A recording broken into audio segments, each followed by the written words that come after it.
हम लोग आज तीसरे स्कंद के चौथे अध्याय के 14वें श्लोक को देख रहे हैं।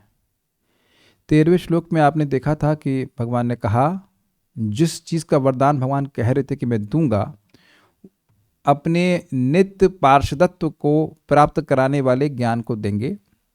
तो उसको उसी के बारे में कहे थे। पुरा मया प्रोक्तम अजाय नाभ्ये पद्मे निषण्णाय ममादि सर्गे ज्ञानम परम मन महिमावभासम यत् सूरयो भागवतम वदन्ति।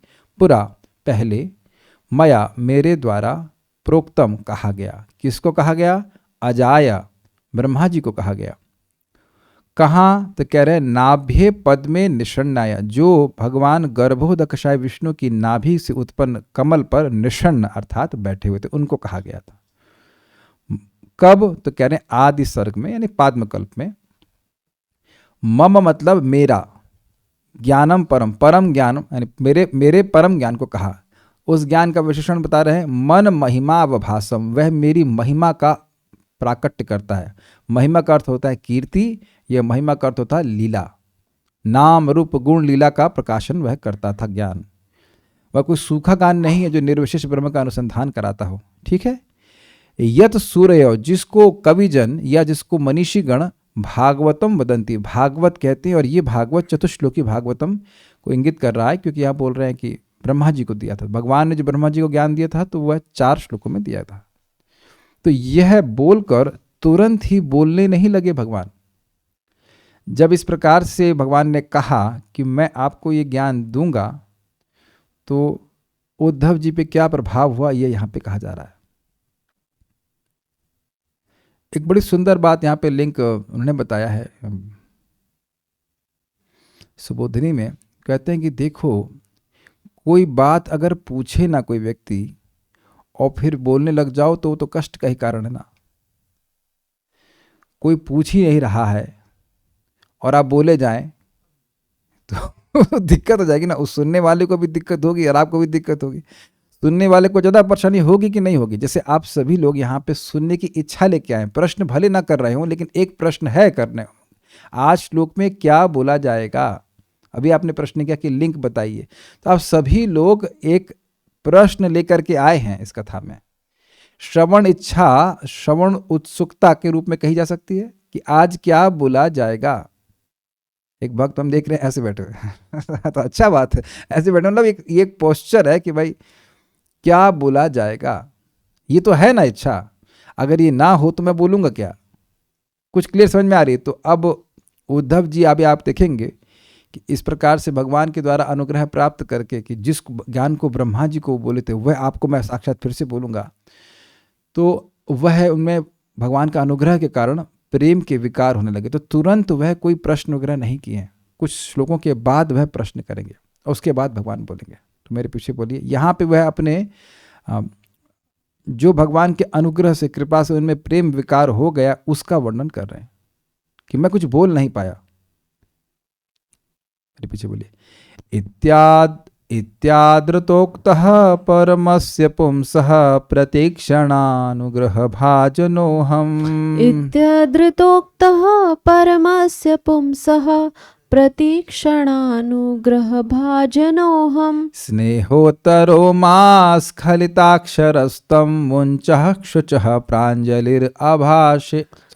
स्नेहोत्तरो मास्खलिताक्षरस्तं मुञ्च शुचः प्राञ्जलिरभाषे।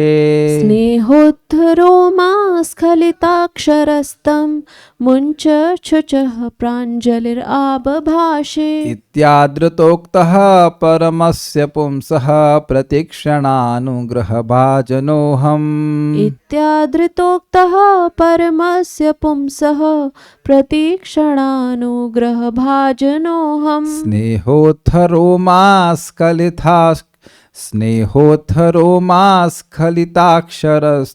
मुञ्चन् शुचः प्राञ्जलिरभाषे।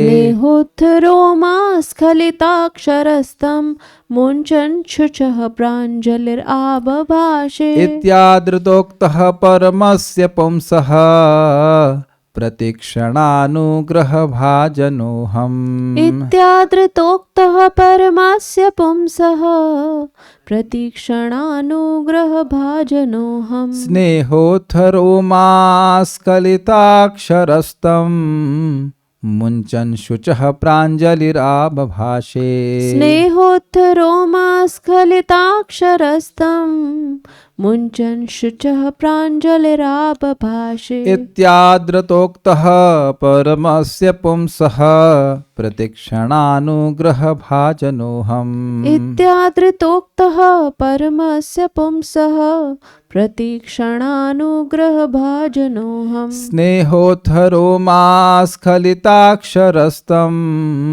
मुञ्चन् शुचः प्राञ्जलिराबभाषे स्नेहोत्थरोमास्खलिताक्षरस्तं मुञ्चन् शुचः प्राञ्जलिराबभाषे इत्यादृतोक्तः परमस्य पुंसः प्रतीक्षणानुग्रहभाजनोऽहम् इत्यादृतोक्तः परमस्य पुंसः प्रतिक्षणानुग्रहभाजनोऽहम् स्नेहोत्थरोमास्खलिताक्षरस्तं मुञ्चन् शुचः प्राञ्जलिराबभाषे स्नेहोत्थरोमास्खलिताक्षरस्तम् मुञ्चन् शुचः प्राञ्जलिराबभाषे।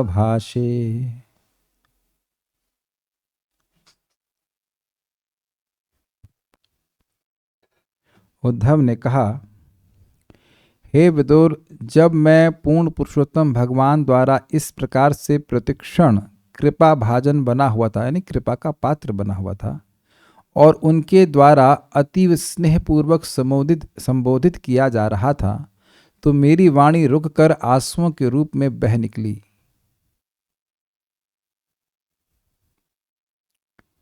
अब ये बड़ा अच्छा अनुवाद प्रपात किया, मतलब अच्छा मतलब बड़ा इंटरेस्टिंग है।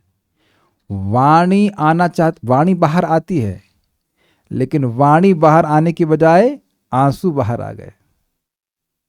ये आप अनुभव किए होंगे कि कभी कभी किसी माँ का बेटा बहुत बड़ी उपलब्धि प्राप्त करता है, तो माँ खुशी के मारे बोल नहीं पाती, वह रोने लगती है खुशी के कारण। ध्यान दीजिएगा कि ये जो आश्रु है, यह है मतलब शोक आश्रु नहीं है।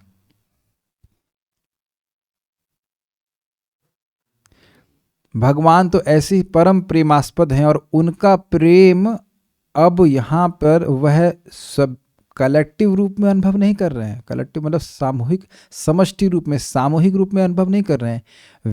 व्यष्टि यानी व्यक्तिगत रूप से अनुभव कर रहे हैं कि कृष्ण उन पर विशेष प्रेम कर रहे हैं। टीका में बताया गया कि ये भगवान सभी यदुवंशियों से प्रेम करते थे, लेकिन उद्धव जी को यहाँ पे केवल यदुवंशी होने से प्रेम नहीं कर रहे हैं, विशेष डायरेक्ट प्रेम कर रहे हैं।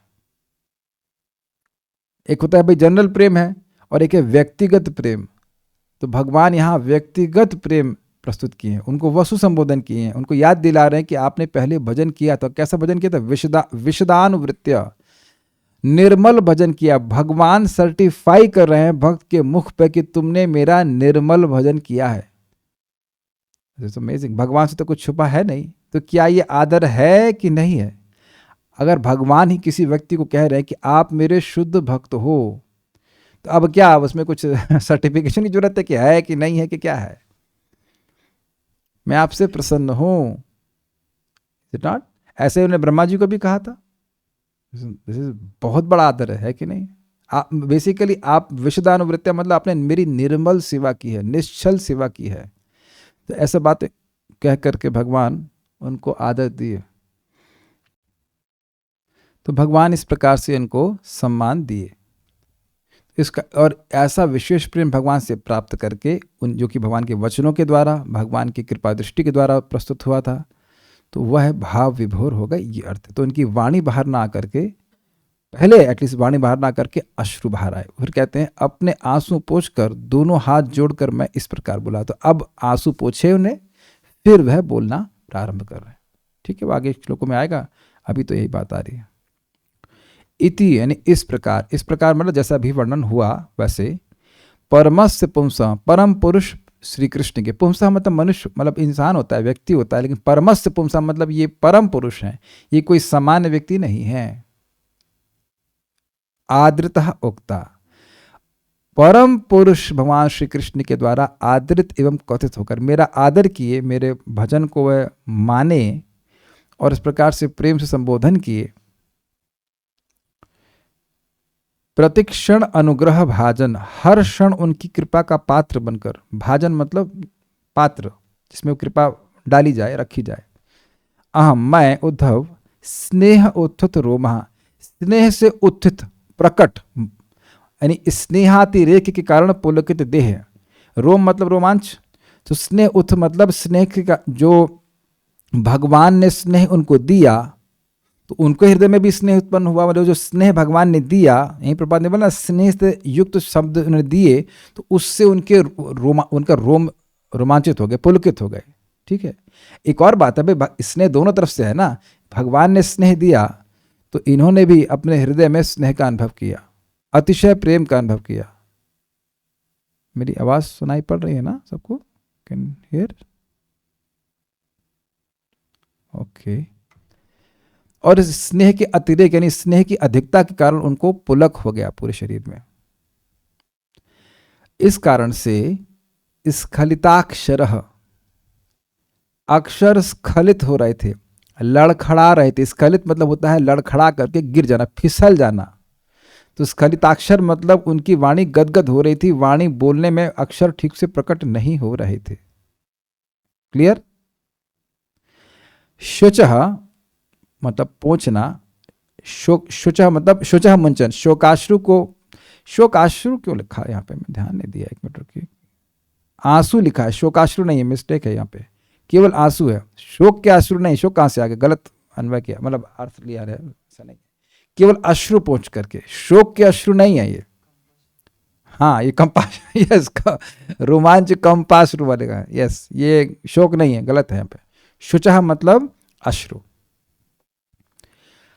मुंचन यानी पोंछकर, प्रांजलि तम आप भाषे, प्रांजलि मतलब हाथ को, अंजलि और प्रांजलि मतलब हाथ जोड़कर, प्रकृष्ट अंजलि, अंजलि को जोड़कर, तम आप भाषे उन श्री कृष्ण को मैं निवेदन किया, बोला। इति आदृतोक्तः इस प्रकार आदर किए जाने के द्वारा और कहे जाने के द्वारा, किसके द्वारा? परमस्य पुंसः भगवान श्री कृष्ण जो पूर्ण पुरुषोत्तम उनके द्वारा, पर प्रतिक्षण अनुग्रह भाजनोहम मैं भगवान के अनुग्रह का भाजन प्रतिक्षण हुआ, निरंतर भगवान की कृपा का अनुभव मैं कर रहा था। इस कारण से स्नेहोत्थ रोमास्खलिताक्षरस्तम, मेरे रोम स्नेह के अत्यधिक होने से रोमांचित हो गए थे और अक्षर स्खलित हो गए थे, मेरी वाणी फिसल रही थी, मतलब बोल नहीं पा रहा था ठीक से। तम उन भगवान श्री कृष्ण को मुंचन शुचः अपने आंसू पोंछकर, प्रांजलिर आभ भाषे हाथ जोड़ करके मैं कुछ बोला। तो यहां तक आपको श्लोक समझा दिया गया। अब हम लोग टीका को पढ़ते हैं।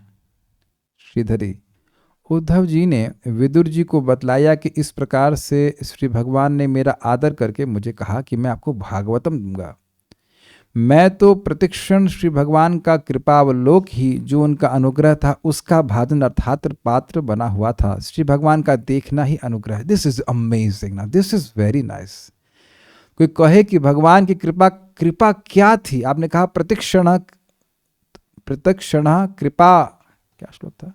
अनुग्रह भाजन, प्रतिक्षणानुग्रह भाजनो हम, मैं प्रतिक्षण भगवान के कृपा अनुग्रह का भाजन यानी पात्र बना हुआ था। मतलब यह है कि भगवान निरंतर उद्धव जी को देख रहे थे। निरंतर क्या मतलब है? मैत्रेय मुनि को नहीं देख रहे थे। मैत्रेय मुनि वहां थे लेकिन मैत्रेय मुनि को नहीं देख रहे थे। This very interesting. जैसे यहाँ भक्त हैं तो सबकी तरफ मैं देखकर क्लास दे रहा हूँ। अब मैं कभी एक ही व्यक्ति की तरफ क्लास देखकर क्लास दूंगा तो बिल्कुल यही लगेगा ना कि उसी पे कृपा कर रहा हूँ, बाकी को देख ही नहीं रहा हूँ। तो मैत्रेय मैनी जैसे महाभागवत भक्त भी वहां पे हैं, लेकिन भगवान का स्नेह तो अब केवल उड़ेला जा रहा है। किस अगर कहें शब्द उड़ेला जा रहा है तो किस पे उड़ेला जा रहा है? उद्धव जी पे ही। जैसे आप मंदिर जाते हैं तो आप सोचते हैं ना, देखते हैं कि भाई भगवान सबको देख रहे हैं, लेकिन अगर आपको ये मतलब अनुभूति हो कि भगवान केवल आपको ही देख रहे हैं तब है ना। एक्चुअली कोई व्यक्ति ऐसे लगातार आपकी तरफ देखते रहे ऐसे करके तो बड़ा अजीब सा लगा, मेरी तरफ से क्यों देख रहे हैं। लेकिन यहाँ भगवान अफेक्शन से देख रहे हैं। ध्यान दीजिएगा, ये समझ लीजिएगा कि भगवान की सारी इंद्रियां अन्य सभी इंद्रियों का कार्य करने का सामर्थ्य रखती हैं, वो देख करके छू भी सकते हैं। इसीलिए मंदिर में परम पूज्य वृंदावन चंद्र महाराज समझा रहे थे कि मंदिर में जब कोई व्यक्ति जाता है, अब ये क्या कर दिया भाई, जब कोई मंदिर में जाता है तो उसको भगवान के सामने रहने का प्रयास करना चाहिए। कभी कभी भक्त लोग उधर साइड में चले जाते हैं, साइड में जाना तो बाहर ही जाओ ना। भगवान के सामने रहना चाहिए। भगवान के सामने रहने से बहुत बड़ा लाभ होता है। भगवान क्या कृपा करते हैं? भगवान यह कृपा करते हैं कि हमारे हृदय में उनकी सेवा करने की इच्छा को जागृत कर देते हैं। ये है उनकी दृष्टि का कृपा, दृष्टि का प्रभाव। भगवान स्नेह दृष्टि से हमको देखते हैं तो हमारे हृदय में भी उनके प्रति स्नेह जागृत होने लगता है। सेवा स्नेह एक ही तो बात है। प्रेम नहीं होगा तो सेवा क्यों करेंगे? This is very nice. इसीलिए व्यक्ति जो भक्ति में से मेरा मतलब है भक्त लोग जो गंभीर भक्ति कर रहे हैं वह सुबह भगवान का दर्शन जरूर करने जाते हैं और इस प्रकार की प्रेरणा का अनुभव अपने जीवन में स्वयं करते हैं। श्री भगवान का देखना ही अनुग्रह है। क्या शब्द है ना। हम लोग भगवान का दर्शन नहीं करने जा रहे, हम ये करने जा रहे हैं कि भगवान हमको देखें। कुछ समझ में आ रहा है? हम लोग तो अपनी ही दयनीय स्थिति को नहीं समझ रहे कि हमारी हालत कितनी खराब है। भगवान जान रहे, भगवान तो जान रहे हैं ना कि उनके पार्षद कितने सुख में है, ये जीव कितना दुख में है और उनके अंदर दुख दूर करने का सहज स्वभाव है, शक्ति है, इच्छा है, ज्ञान है, सब कुछ वो करेंगे दुख दूर। हम लोग सोचते हैं बस खाली हमारे शरीर के दुख हैं। नहीं भाई नहीं, भगवान की सेवा की वृत्ति नहीं, वह सबसे बड़ा दुख है। सबसे बड़ा दुख तो यह है कि जगत में हम भोग ढूंढते रहें। अब क्या मिलेगा भोग? और भोग से सारे दुख आ रहे हैं, सारे दुख भोग से ही आ रहे हैं और भोग को ढूंढते जा रहे हैं। ये तो इच्छा के कारण है ना। Very nice. ये देखिए, यह हमारे विग्रह की सेवा में हम बिल्कुल चेंज ला देगी कि नहीं। हम लोग कल भगवान को देखने नहीं जा रहे हैं, हम इसलिए जा रहे हैं ताकि भगवान हमको देखें। This should be our attitude. This is very wonderful शिक्षा। अग्रीड। मान लो कभी लेट भी जाए, कभी कभी मन बता रहे लेट हो गए तो क्या मंगल आरती जाना। अरे भाई, भगवान तो 1 सेकंड में काम कर देंगे। 1 सेकंड का भी भगवान का दर्शन बहुत लाभकारी है, बहुत अच्छा यहाँ पे। और ये भी समझे, मंगल आरती आप जाते हैं तो भगवान निरंतर आपको देखते हैं, तो बगल वाले को नहीं देखते, नहीं बगल वाले को भी देखते हैं और वो आपको भी देखते हैं। एक ही समय में सबको एक साथ देख लेते हैं। भगवान मुझे उस समय देख रहे थे। बहुत सारी बातें भगवान सोच भी रहे थे ना। कितना ये व्याकुल है कि मैंने कहा कि बद्रिकाश्रम चले जाओ, फिर भी ये जा नहीं पाया, फिर मेरे पास आया, मेरे पीछे आया। जैसे है ना भाई, माँ के पीछे बच्चा दौड़ता आता है, दौड़ता आता है। कितना विरह से कातर है इत्यादि। मेरी आंखों से आंसू निकलने लगे और मैंने भगवान से हाथ जोड़कर कहा। इस पर श्रीला प्रभुपाद जी ने तात्पर्य नहीं दिया है, आचार्य ने दिया तो हम कुछ आपके सामने रख रहे हैं। सुबोधिनी श्रीपाद वल्लभाचार्य जी की टीका, बड़ी सुंदर टीका है, आप देखिए व्याख्या। इस संबोधन हे वसो से पूर्वकृत सेवा का स्मरण कर मेरा आदर किया। ये लाइन समझ में आई कि आप पिछले जन्म में, यहाँ श्लोक में नहीं बोले हैं, पिछले श्लोकों में बोले हैं हे वसो। वसो मतलब तुम वसु के रूप में जब थे तो तुमने मेरी बड़ी सेवा करी है। तो इस प्रकार से मेरा भगवान ने आदर किया। ठीक, आदरतः उक्ता शब्द था ना, तो आदर कैसे किया? भगवान ने वसु कहकर और पूर्व जन्म में जो उन्होंने सेवा करी थी निश्चल भाव से, उसको कहकर के उनका आदर किया। दूसरा, तथा वस्तु का निर्देश कर आज्ञा यानी विषय दी कि तुझे पूछना चाहिए, अन्यथा यदि उत्तर बिना पूछे दिया जावे तो केवल वह वाणी के वह समान के होने से दुख रूप होता है। ये थोड़ा समझ में आया। एक तो आदर दिया और उसके बाद कहा कि मैं तुम्हें भागवत कहूँगा। ये शब्द ये कहा, तो इसके द्वारा वह भगवान कह रहे हैं, आचार्य कह रहे हैं कि वह भगवान उनको कह रहे हैं कि तुम भागवत के विषय में पूछो, जो मैंने ब्रह्मा जी को कही थी तुम इसके बारे में पूछो। और अभी आप देखेंगे उद्धव जी पूछेंगे भी, तो कह रहे हैं कि भगवान मतलब पूछे बिना पूछे कुछ अगर कहा जाएगा तो वाणी का व्यय होगा। आप वहाँ पे भी देखिए कि श्रीमद् भगवान ब्रह्मा जी के सामने आए थे, तो ब्रह्मा जी भी प्रश्न किए हैं, प्रश्न करने पे ही उत्तर दिया जा रहा है ना। वहाँ भी तो उत्तर प्रश्न करने पे दिया गया था ब्रह्मा जी ने प्रश्न किया था और उसके बाद उन्होंने उत्तर दिया भगवान ने। तो यहाँ भी कह रहे हैं, यहाँ पे कहने का मतलब है कि कहा कि मैं भागवत कहूँगा, तो अब यह कहकर आशा यह है कि यह कहकर कि भागवत कहूँगा, उनको बोल रहे हैं कि इसके बारे में पूछो वो भागवत क्या है। अभी आप देखिएगा उद्धव जी पूछेंगे वो भागवत क्या है जो आपने कही। ऐसा नहीं बस कहूँगा और बोलना शुरू कर दे। जैसे कोई ना पे एकदम छोटा बच्चा आ जाए, मैं कहूँगा मैं आपको भागवत कहूँगा, तो वो क्या प्रश्न करेगा। आप कहेंगे ना कि क्या कहेंगे भागवत में। अगर मैं कहूँगा कि आज मैं भागवत गीता की क्लास करूँगा या भागवतम की क्लास करूँगा, तो आप लोग एक जिज्ञासा लेके पूछ सकते हैं ना कि भाई क्या कहेंगे, कौन से विषय बात करेंगे, इज इट नॉट। तो ये कह रहे हैं, इस प्रकार से ने कहा, ठीक है, कि बिना प्रश्न किए क्या बोल सकते हैं भगवान। फिर अर्जुन को भी सामर्थ्य दिए प्रश्न करने का। यस श्रेय स्यात् निश्चितम में शिष्यस्तेयम शादिमाम त्वाम प्रपन्नम, जिससे मेरा निश्चित श्रेय हो यह मुझे बताइए। भगवान जानबूझकर अर्जुन को मुंह में डाल रहे हैं, फिर ऐसे प्रश्न करने का सामर्थ्य दे रहे हैं भगवत गीता में जिससे भगवान की बात आए। किम तद ब्रह्म किम अध्यात्मम किम कर्म पुरुषोत्तम इत्यादि इत्यादि, जितने भी प्रश्न अर्जुन से करवाए जा रहे हैं और भगवान उत्तर दे रहे हैं, तो भगवान उस प्रश्न को करने का सामर्थ्य अर्जुन को दे रहे हैं। नहीं तो युद्ध स्थल में कोई प्रश्न करेगा कि ब्रह्म क्या है, कर्म क्या है, अध्यात्म क्या है, उसको तो ये प्रश्न करना चाहिए कौन सा बाण चलाए, कहाँ घुमाए रथ, यही बात होना चाहिए ना। तो भगवान यहाँ पे सामर्थ्य दे रहे हैं कि भागवत के विषय में आप प्रश्न कीजिए।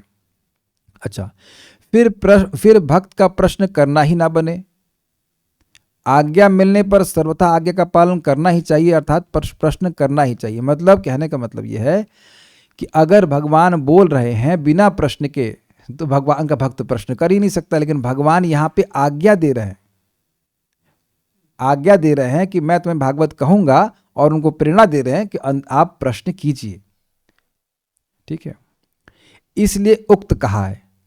मतलब यहां पे जो श्लोक में आया उक्त शब्द कि मुझे कहा, तो क्या कहा कि भागवत के विषय में पूछो, मैं भागवत कहूंगा तुम भागवत के विषय में पूछो, ये कहा। आदर इसलिए किया कि वह स्फूर्ति हो कि क्या पूछें।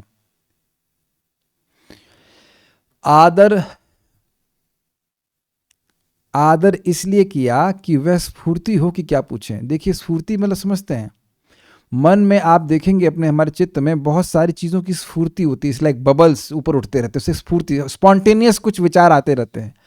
तो भगवान हृदय में स्फूर्ति कराएंगे कि भागवत के विषय में वह प्रश्न कर सकें। श्रीमद् भागवत में जो प्रश्न किए गए उनमें से एक भी प्रश्न हम जीवन में कभी नहीं किए। अब समझ में आया आपको। मरणशील व्यक्ति को क्या सुनना चाहिए, क्या बोलना चाहिए, किसका स्मरण करना चाहिए, किसका पूजन करना चाहिए, क्या जिंदगी में कभी ये प्रश्न किए हम लोग।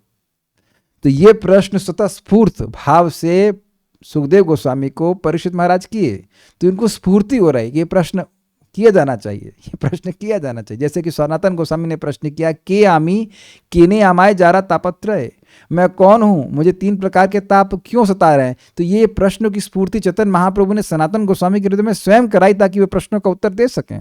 कुछ समझा पा रहा हूं मैं। योग्यता दी कि वह भागवतम के ऊपर प्रश्न कर सकें, इस प्रकार से आदर दिया।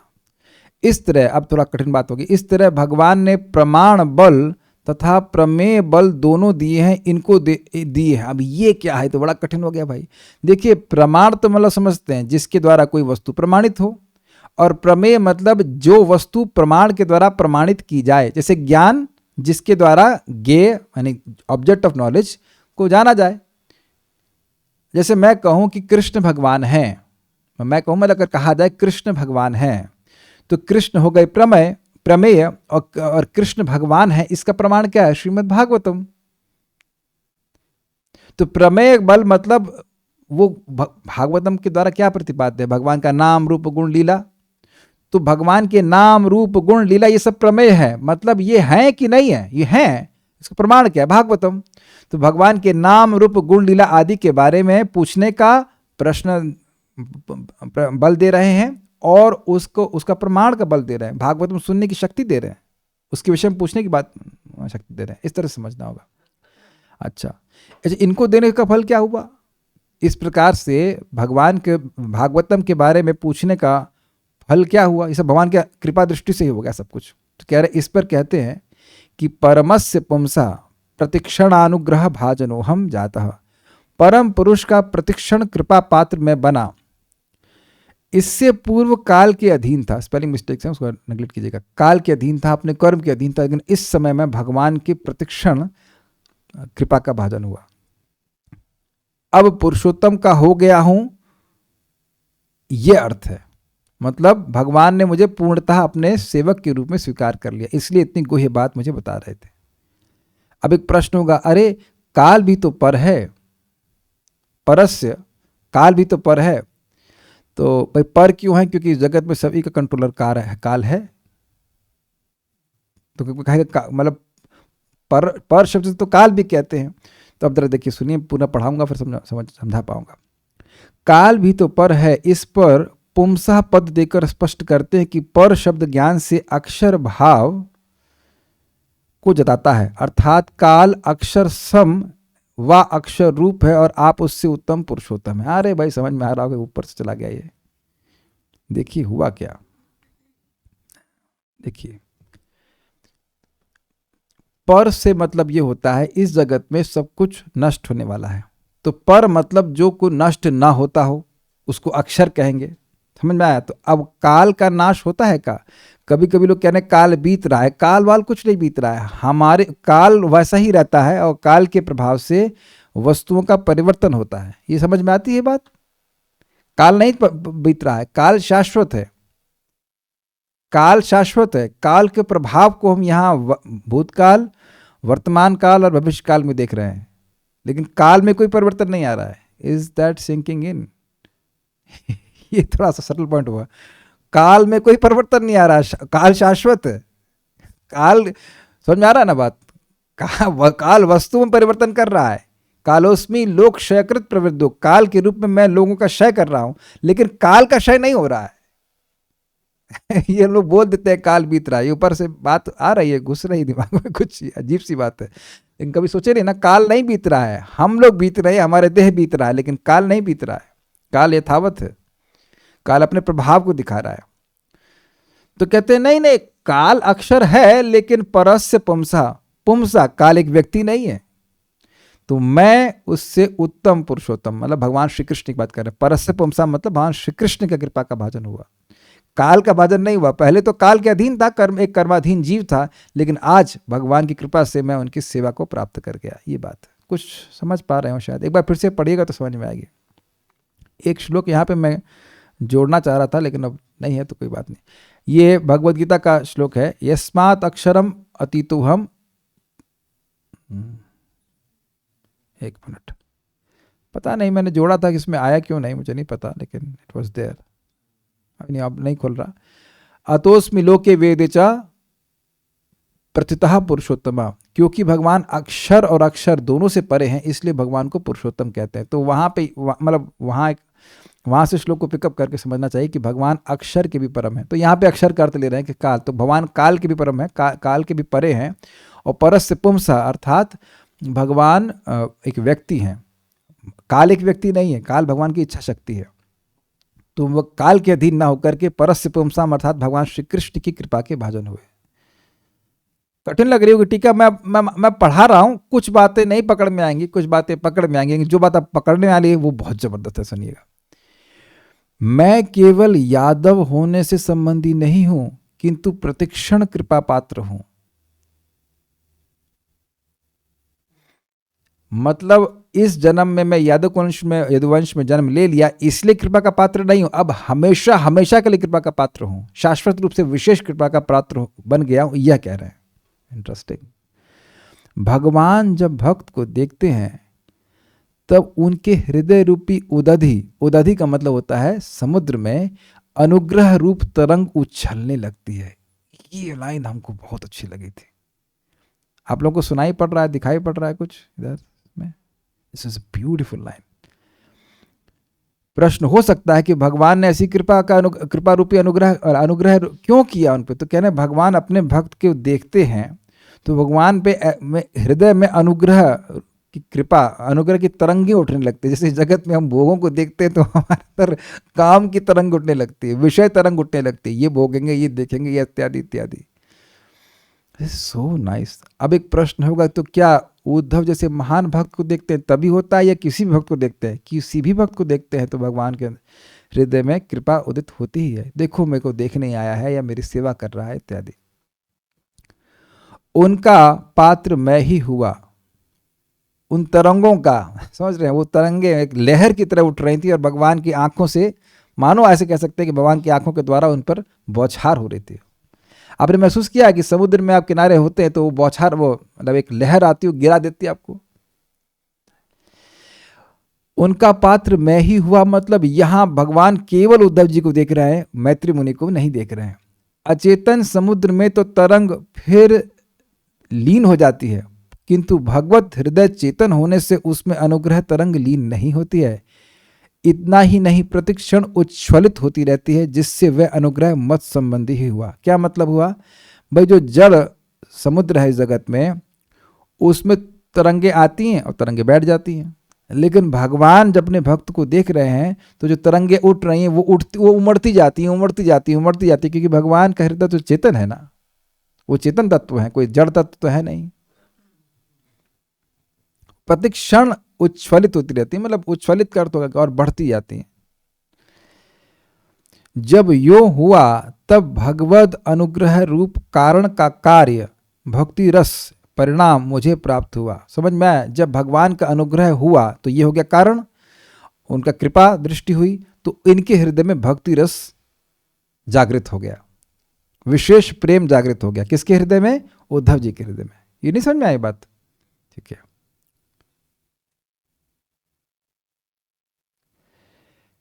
मुझे प्राप्त, क्या प्राप्त हुआ? कौन सा भक्ति रस प्राप्त हुआ? तो कहते हैं, इस पर कहता है, कहते हैं कि स्नेहोत्थ रोमा अंतःकरण भक्ति रस से पूर्ण हो गया। स्नेह भर गया हृदय में और जिससे स्नेह से रोंगटे खड़े हो गए। समझ आ गया? अब देखिए क्यों खड़े हो गए रोमांच, बहुत सुंदर अर्थ लिए हैं। कह रहे हैं सर्व रोमांच, समग्र शरीर के प्रत्येक अंग में जो रोम है वे देवता। ये आपने दूसरे स्कंद में सुना था है ना, विश्व रूप का वर्णन हुआ था तो उसके रोम जो है वो कोई देवता है। तो कह रहे हैं उसी तरह से हमारे शरीर जो है उस पर रोम जो है वह भी एक देवता के द्वारा नियंत्रित है। याद है ना आपको, ये बात आई थी। वे भगवान के प्रसन्न होने पर स्वयं भी संतुष्ट होकर खड़े हो जाते हैं कि जिसको हमारे प्रभु ने प्रेम दान देकर सुखी किया है उसको हम भी सुख देवे ना। This is amazing, what do you से, इज इट नॉट? भगवान रोम जितने देवता हैं वो इसलिए खड़े होगा कि भाई ये व्यक्ति तो भगवान के द्वारा प्रेम दान किया जा रहा है तो इसकी सेवा हमें भी करनी चाहिए, इसका सम्मान हमें करना चाहिए। मतलब बात बहुत अच्छी तरह से रखी जा रही है। आप लोग को उम्मीद है कि अच्छा लग रहा होगा। This is amazing. नहीं समझ में आ रहा है ना? पूरी बात अगर ना समझ पा रहे, जो अच्छा लग रहा है वो तो समझ लीजिए, वैसे वही जो समझ में आ रहा होगा वही अच्छा लग रहा होगा ये बात भी है।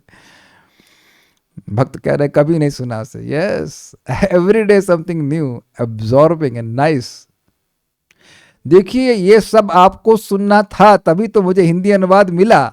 हमारा कार्य संस्कृत समझना नहीं, हमारा काम है अनुवाद पढ़कर आपके सामने अच्छे से परस देना ताकि आप समझ सकें, क्योंकि हिंदी भी थोड़ी कठिन ही है, हिंदी भी टच कर रही संस्कृत को, लेकिन समझ जाएंगे तो बहुत अच्छा लगेगा। इससे एक बात तो बड़ी स्पष्ट है कि प्रेम की प्राप्ति भगवान के अनुग्रह से ही होती। अनुग्रह को प्राप्त करने के लिए हम तपस्या कर रहे हैं, जो भी कुछ कर रहे हैं। ठीक है, बहुत अच्छा लगा था हमको। सारे देवता खड़े हो गए, जो रोम थे वो देवता के समान है। ऐसी रसपूर्ण अवस्था में पद वाक्य कहना तो दूर रहा, किंतु अक्षर भी स्पष्ट नहीं कह सकता हूं। इससे कहने की जो मर्यादा है वह शांत हो गई। भाई कहने का तरीका, मर्यादा क्या है कि व्यक्ति स्पष्ट बोले, लेकिन वह मर्यादा शांत हो गई, मतलब वो बोल नहीं पाए। भगवान ने कहा कि मैं बोलूंगा, लेकिन ये बोल नहीं पाए। वो भी कुछ प्रश्न करना चाहिए था। मर्यादा तो ये थी ना कि भगवान ने कहा कि मैं बोलूंगा तो ये कुछ प्रश्न करें, लेकिन ये बोल नहीं पाए। मर्यादा शांत हो गई, मतलब कहने का अर्थ है कि बोल नहीं पाए। लेकिन भाषा देखिए, कहने की जो मर्यादा है वह शांत हो गई। मतलब कहने का तरीका यह है कि जल्दी से बोला और समझ नहीं आएगा, थोड़ा बोलो, ये क्या तरीका है बोलने का, है ना। अगर मैं ऐसे बोलूँ कि आप समझ नहीं पाएंगे मैं क्या बोलना चाहता हूँ, तो ये क्या मर्यादा है, तुमको बोलना नहीं आता है। तो आप जान रहे हैं कि बोलने की मर्यादा यह है कि ऐसे बोला जाए, शालीनता से बोला जाए, ठीक से बोला जाए, स्पष्ट कहा जाए, है कि नहीं। तो यह सब शांत हो गया, बोल ही नहीं पाए। कभी कभी डांट पड़ती, क्या ये लबड़ सबड़ क्यों बोल रहे हो। देखा है लबड़ सबड़, कुछ लोग लबड़ सबड़ का मतलब ऐसे जल्दी जल्दी बोलेंगे, समझ में नहीं आता क्या। अरे लबड़ सबड़ मत बोलो, मतलब बोलने की मर्यादा सीखो, ठीक से बोलना सीखो, है ना। इस तो कह रहे हो ठीक से बोलने की मर्यादा शांत हो गई, मतलब मैं नहीं बोल पाया, अर्थात बोलने का प्रयत्न करना छोड़ दिया, बोल नहीं पा रहा था। फिर क्या हुआ, कहते हैं फिर नेत्रों से आंसू बहाते हुए हाथ जोड़ प्रार्थना करने लगा।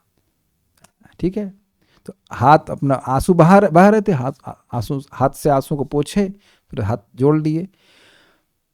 पहले जो साधन सहित ज्ञान था वह निवृत्त हो गया। ये पता नहीं क्या बोले, हम समझ में नहीं आया। प्रार्थना करते समय भी जैसे